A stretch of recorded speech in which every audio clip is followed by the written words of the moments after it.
hello, good evening or good day depending on where you are in the world. Welcome to the stream. So tonight I'm gonna be playing a few indie Christmas games. Woo! Or at least indie winter games. I think at least one of these isn't technically Christmas, but like winter, close enough. Anyway, hope y'all doing well tonight. I already have the first game booted up. So let me just switch to the game scene real quick. Alright. Now, I'm gonna have to double check real quick if you guys can see this or not. Okay, good. You guys can see it. As long as I'm tabbed in, at least. Good, good. Alright, and with that, let's start off with this first game. Any concern on the I don't really know what you're referring to. Anyway, so this first game's gonna be a really short one. I believe it's around the 10-minute mark-ish. And then the next one will be like 30-45 minutes. So this game is called Cozy. But if I recall correctly, it's actually kinda spooky. So yeah, we're starting off with kinda spooky games. And then we're gonna go to more happy holiday cheerful games. Alright. We're in the car. Oh, I'm here. Time to... Whoop. Well, I missed that first line. Okay. Anyway, it's a point-and-click game. This hardly feels necessary in a forest. Yeah, probably smells like pine already. Also, I guess there's not really any background music going on, so I'll play my own, sure. Okay, nothing to do with this. Nothing there. How about the steering wheel? I just need to make sure my uncle's okay. Then I can leave. Ah, okay. I guess I go out. Alright. We are in a forest, it seems. The wind is bitter and cold. Ah, it's like playing The Long Dark all over again. Oh, by the way, welcome to the stream, Go to Orange Jail. Welcome, welcome. My uncle's cottage. The lights are out. Ooh. Wait, is that where I came from, or are there tracks going that way? Why are there tracks going that way? Also, I thought this was open, but no, this is just like the glass that's next to the door. I was like, oh, door's open. It's locked from the inside. Okay. You hide a key. Oh, didn't mean to go back. Oh, a fake rock! There is something under it. Hey! We've got the spare key, baby. Oh, wait, I have to... classic point-and-click stuff. I'm inside. Now to find my uncle. Okay. Not my kind of art. What is that? Is that like a dead body or something? And unsupervised fire is dangerous. Very true. Too dark to see anything? No, okay. This way then? Oh, wait. Okay, now it's playing like more sound, so I'll turn off my music. Got the kitchen. Good for boiling water. Not hungry. Okay, nothing interesting. Toaster's plugged in. Alright. I'll stop for a drink ever. Find my uncle. Oh my god, you really won't do anything, huh? No water will come out. Pipes must be frozen. Damn. Well, that must suck. Alright, how about this way? What the heck is this? Ah! Ah!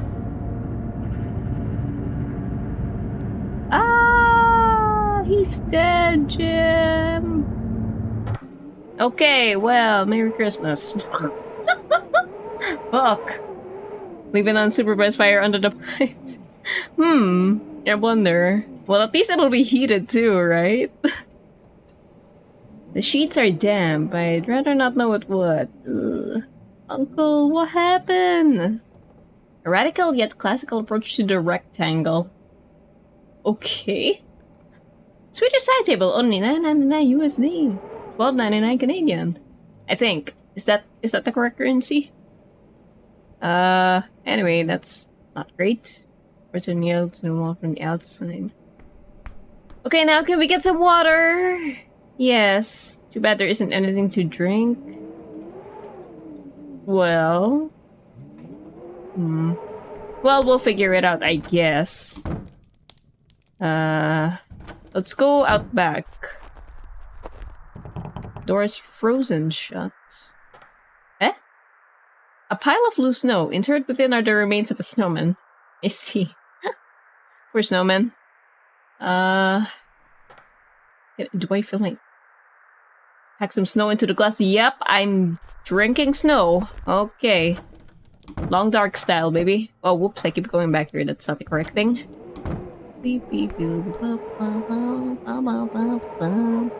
Spelled into a nice warm water. Great. Now what? Literally the worst idea. I clicked on the toaster. Could a kettle potentially boil snow? It sure did. Sure did. Now what? No point in bringing it down to the sink. Well, I don't think I can make you drink it. What are you gonna do with it? I know you can't see shit. How do I see anything? Oh! Is the thing outside, like, can we melt the snow? Or ice, whatever? Yep. Yay. Ah! Looks as though no one's been here in years. Okay, trusty old hammer. Good for hammering or removing nails. Is this... gas? Like... for, controlled fires? What is it? Butane? Lighter fluid. Oh. Guaranteed to know. Oh, yeah. I was gonna say, it does look like the accelerant in the long dark. Could light almost anything. Blue plastic shovel looks cheap. Okay. I don't know, like that. Getting darker, I should leave. Oh, okay. Hammer, I guess we should, God, it looks creepier now. Let's spread these off, and, oh, there was more here. Oh. I just didn't want to go in here. Antipsychotics. Didn't know Uncle was taking medication? Well, he was. Snip, snippy, there goes your fingertip. Extra absorbent would make a good wrapping. Okay, why are you not taking any of this? Well, I guess why would you need it, right? What? Why? Why? Why did you do that to me? That was uncalled for. Jesus. Well, I don't think there's that many jump scares in the game, so maybe I got that one over with. What? How did this happen? Was the snowfall really that bad? Jeez. Well, the shovel broke, but the snow's gone. Door's been bashed in? Oh, God. Is Grandpa not like us?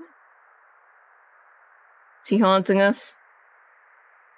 Need to pry it open, and that won't work.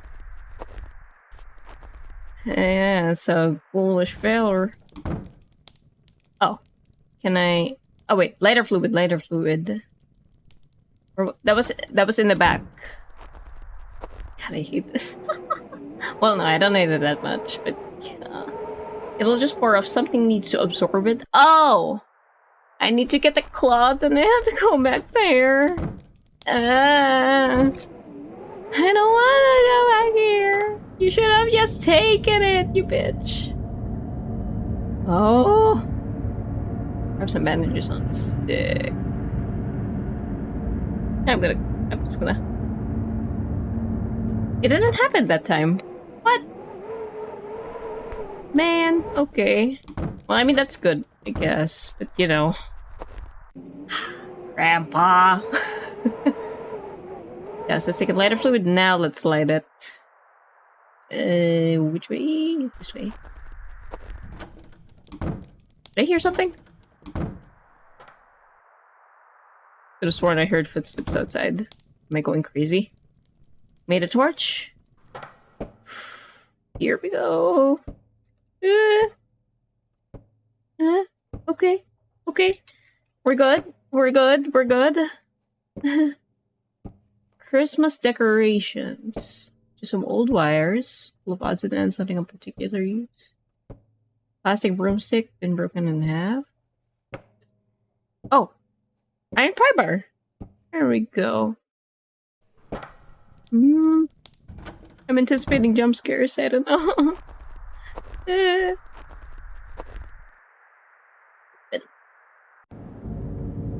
Oh boy, so spooky. My keys. Where are your keys? Why are they not on you? What do you mean? Where are your keys? What? Why would you not have to? What do you mean? What? Where are your god keys? Oh. Oh. Okay, we'll find your stupid keys. Where'd you leave them? I don't think I saw them. Where the heck? Not on the map, nothing under there. Okay. Before I go into the main house, I'm just gonna go here first, because I don't like going in the main house. There's nothing here though. Where'd it go? God, the transition sound makes me feel like there's someone else out here with me.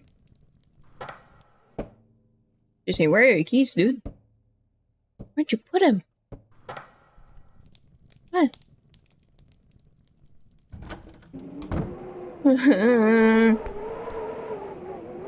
Scarier now. Your keys! I can't click on the cupboards. Windows frosted over, can barely see outside. Where are they? Where's your keys?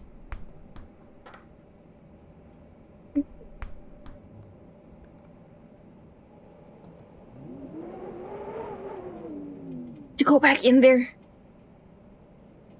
Swear to God.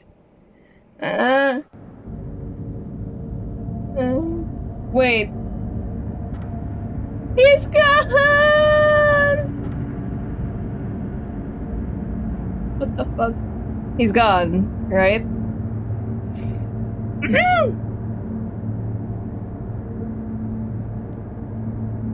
Where's my keys? How did you lose my keys? Oh god.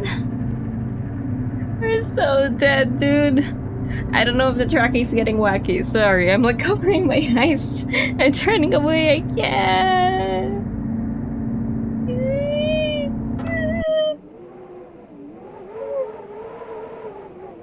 Huh? Nothing happened?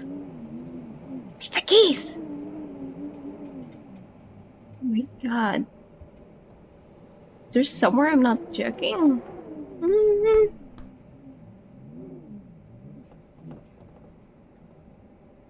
So scared. Okay. Seriously. Where have I not looked? I'm like looking everywhere. Long game, I don't know. This is gonna be like a Scooby-Doo chase. I don't know, man. Huh? The car keys, how'd they get here? Get out of here, get out of here, get out of here, get out of here, get out of here, get out of here. Is there someone in the car with me? Get out! Out, out, out, out, out, out, out, out! Ow! Oh my god. Ah! Well, that was the game cozy. It was not that cozy. And that's it. Escape to exit. Okay. Yeah, I told y'all. Quick game. Quick game. Yeah. Ooh. Back in my nice actual cozy home. The guy didn't look sturdy or fine. True, true. Well, anyway, that's cozy. So give me a little bit of time just to set up the next game.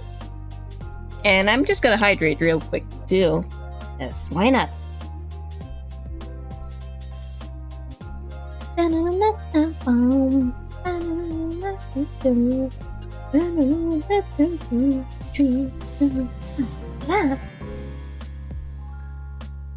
This next game is made by the same creator as Cozy, so it's also probably spooky as well. It's called Shiver, and I believe Markiplier has actually played this game, like on his channel. I haven't watched it myself though, and I haven't like checked, but I'm pretty sure he has. Rude that nobody redeemed that. It's alright, there's plenty of opportunities. Alright, we're all set for the next game. Alright, let's see here. Let's make sure it shows up. Shiver. So this is gonna be around 30 to 45 minutes long, I believe. Alright, just making sure. Oh, it's not catching the game audio. Okay, that is why I'm checking. Shiver. Okay, yep, it got the game audio. Good, good, good. Alright, and with that, let's start a new game. Hope I don't get a bad jump scare. The retirement community is still a few hours away.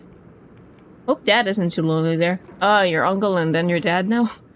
I'm having a really hard time keeping my eyes on the road. I've been driving for hours. Yeah, it looks rough, buddy. Cigarette would help right now. How? How is that gonna help your visibility? It's not. GH Reds. Okay. Sure. Speedometer.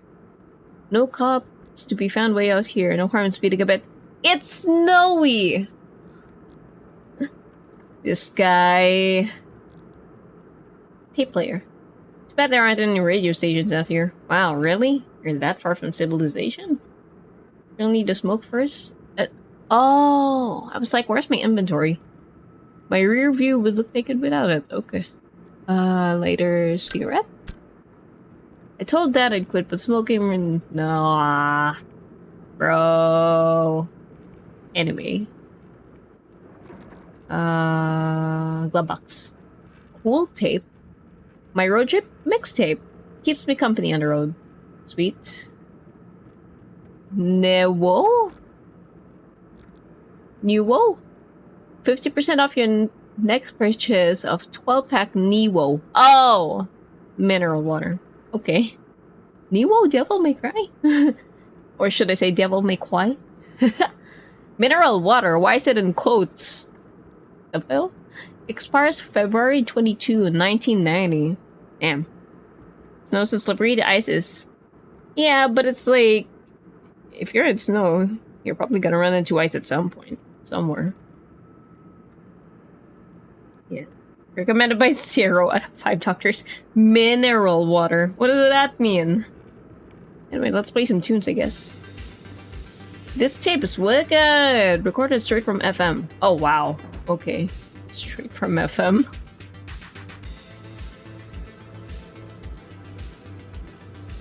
I keep on thinking I'm hearing something like outside, but I think that's just a buzzing from the actual music.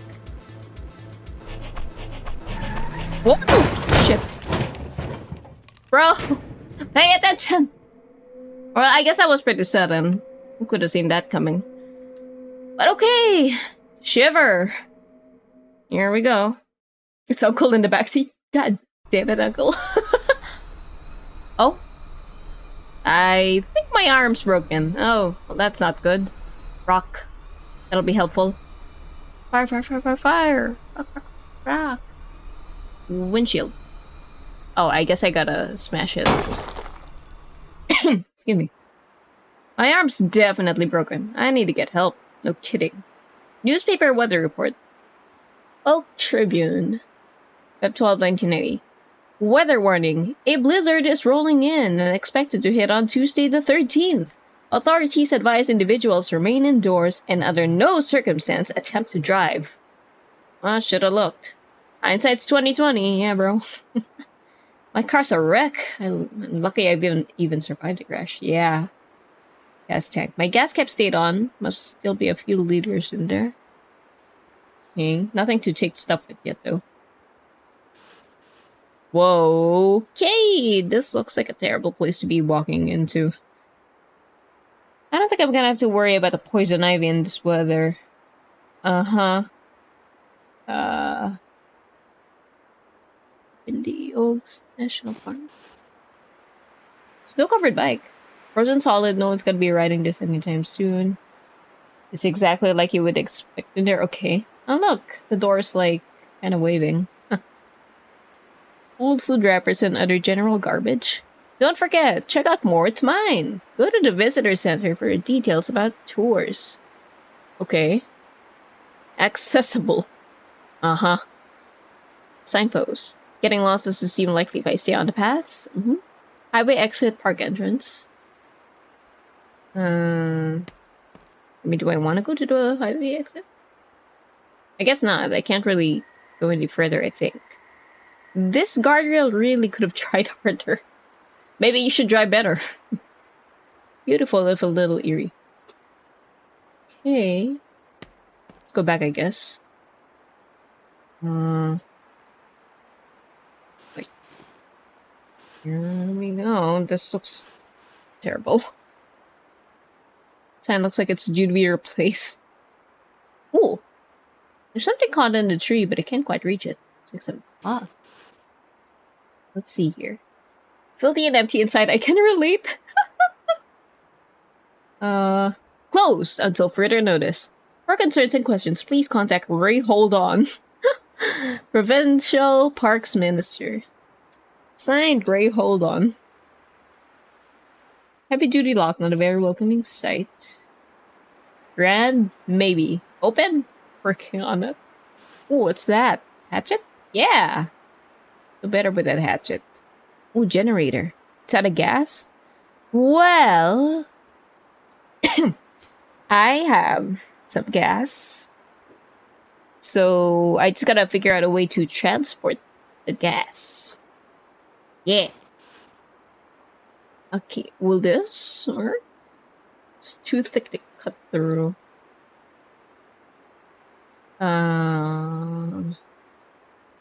Door. Door's locked. What if I just chop the door? I love the shining as much as the next guy, but this door's pretty thick. Okay.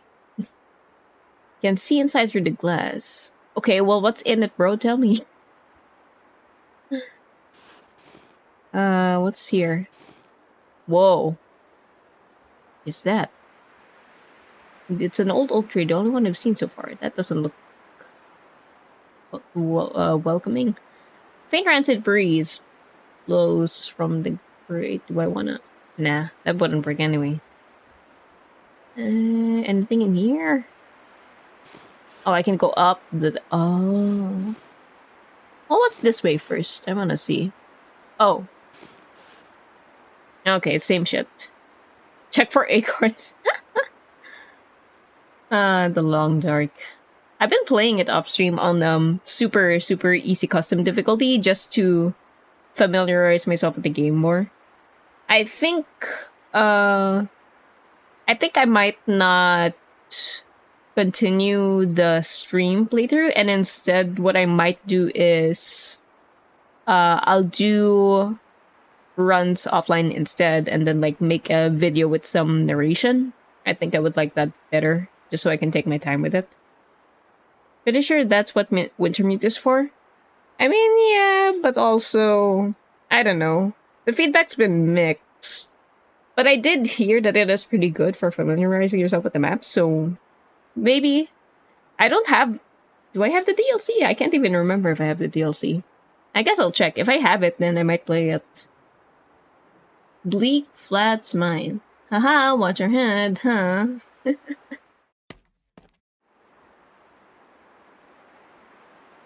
Like, I think the general feedback I've seen is story not that great, but it's good for new players who aren't familiar with the maps to become familiar with the maps. Al, sorry to let you know like this, but I'm done. I'm going home and not coming back. Gave my keycard to Josh to look after. I can't keep going into that mine. It's seriously freaking me out. Oh boy, am I gonna have to go in there? I probably am.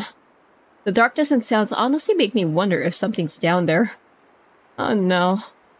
That, combined with all the stories Josh keeps telling me about the miners that were never found during the sinkhole disaster, is more than I can handle. So, here's my notice of resignation, Samantha. Good for you, Samantha.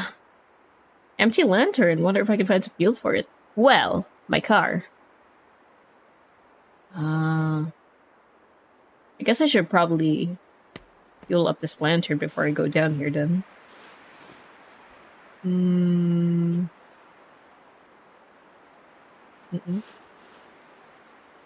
Let's go to... Oh yeah, we still have to get that thing up on the tree, too.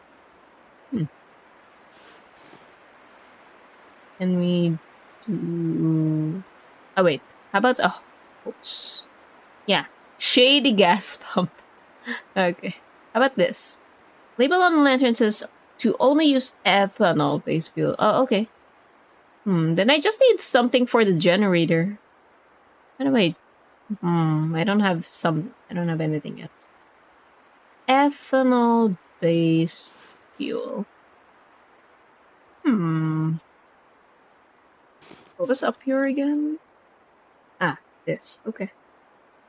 Hi, Blair Nickel. Welcome! We just finished the game Cozy earlier. It's like super short. And now I am on its spiritual successor, Shiver. It's a spoopy game taking place in winter. I need a thing. I need something to hold fuel. I mean, I guess I could go down the mine first and then see what's up. Here, let's try that. So I can't go in there yet. Elevator has no power. Oh, I do need to get the generator working then. But where am I gonna get a thing? A jerry can or something. Tree's way too thick, but take forever. I know. So we got an empty... Need something flammable to fill this up. Yeah, I figured. How about your cigarettes, huh? Oh, okay.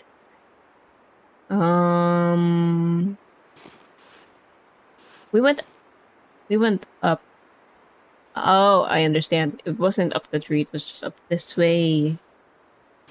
Well... Empty. How about I break the window? Yeah, fair enough. It would be useless. It's out of gas. Something else here. Property of Lupus and Associates Birthday Magicians and Generator Rental? Wait, what? What kind of business is that? Couldn't you hatchet the grate? I tried that, I'm pretty sure. Oh, hang on. Looks like it's rotting. How about this? Ah. Couple of swings with my good arm did the trick. It's an old scrap of code. I found a key in the pocket. Ah, okay. But also, general stream rule. No help unless I ask for it. Heavy duty lock. Not a mere welcome inside. Well, this key better work. Right. It's just as cold in here as out there. Need to get the heater running. Oh, there's that empty 2-liter knee-warm water bottle. Wildlife warning. Stay safe, do not feed the animals. Okay. Okay. They can feed themselves, lazy bastards. What? Josh, I need you to call me as soon as you find this note. I don't know what kind of prank you're trying to pull, but you can't just disappear with 2 guests in the mine. Ugh. The police have been contacted and they want to start a proper investigation when the storm dies down. This is a very serious situation, so please contact me at once and I'll be over to sort everything out. You can call me using the radio in the back room. I know you have Samantha's card to get in. When you do that, I'll be over within minutes. Al. Okay, that's the person Samantha message. Park Watchtower call signs. Windy Oak National Park, Beaver Valley National Park, McDonald, very well. TP, Going Eagle, Sun Valley. I'm guessing we're at Windio, right? I'm not just missing a sign of... Wait. Yeah, okay, that's correct. So W and P. Want. Personal photos help make work feel like home. Yeah. Ooh. Stash bottle. Latvia and Soviet Socialist Republic 1 and 3 proof vodka. Looks like someone needed to loosen up. Shush. Ooh, cute mug. Microwave. I'd rather avoid this for now, or they can give you cancer. It is not that far back in time. Or, they actually think that microwaves were that bad? I mean, like, you know, it's not that big of a risk. All off-brand snacks, okay. Need the Samantha's. Oh, wait. See the shop with some sort of electronic lock. Damn, okay. Fair enough. They must have gotten it used. It's seen better days. Painting. Classical yet radical approach to the rectangle? Another one? Another one of these classical yet radical approaches to the rectangle. The heck? It's already in the bottle. Yeah, what? Oh, wait. Waste of vodka, but it should do the trick. Hey, there we go. Woo! What? I am fucking going out. I mean, I probably have to, but I don't want to go out now. Can rust once I found help. Oh, boy. I have to go out, though. I think this is the rock from the car. How'd it get here? I don't know, man. I don't know. Oh, you know what? We can put fuel in here and then into the generator. It's like a good idea. How's my car doing? Okay. Let's get that in here. Tastes and burns like gasoline. Why are you tasting it? You probably didn't taste it. But, you know, it's funnier that way. Let's put this in here. Fill the generator with gas. Now I just need to start it. We'll start it, bro. It didn't start. Might have to try a few times. Alright, give everybody all 1, 2. There we go, it started. Should get inside and see if I can contact help somehow. Alright. Yeah. Let's see. Ah, Samantha went down in the mines, right? Looks like there might be a radio behind that door.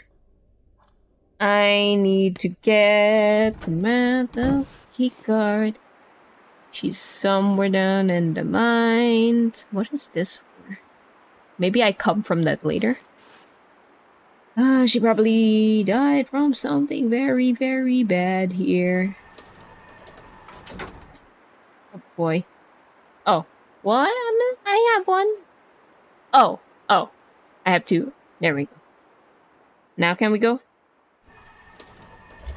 Wait, this is probably gonna be terrible. Raising myself. There's probably gonna be something here. Where'd the lights go?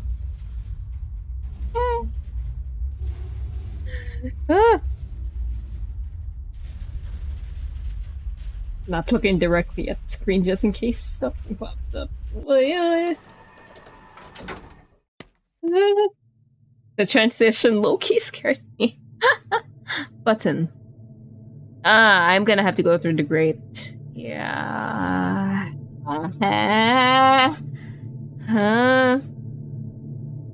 Ooh, beer can.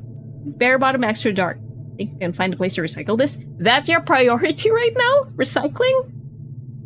I mean, that's cool, dude, but like, you have bigger concerns right now.